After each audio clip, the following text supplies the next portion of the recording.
নমস্কার বন্ধুরা, দেখে বলুন তো এটা কী গাছ? এইটি হলো আমাদের আঞ্চলিক ভাষা, এটি হলো সজনা গাছ।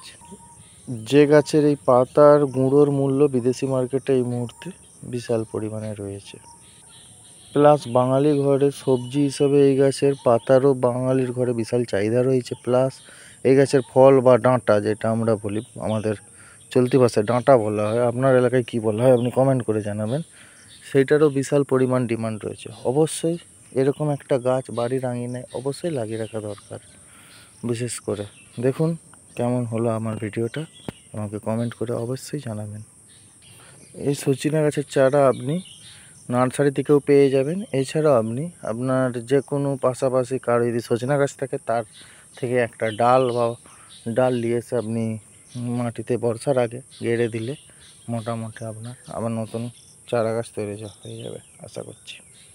আবার যদি কেউ চাষ হিসাবেও করতে চায় জমিতে, তাহলেও এটা একটা উচ্চ ফলনশীল উচ্চ প্রফিটেবল চাষ করলে আপনাকে 15 foot by 15 foot square distance maintenance করে আপনাকে এই গাছ লাগাতে হবে। অবশ্যই চাষে খুব হাই প্রফিটেবল চাষ। ঠিক আছে বন্ধুরা, ভালো থাকুন, সুস্থ থাকুন।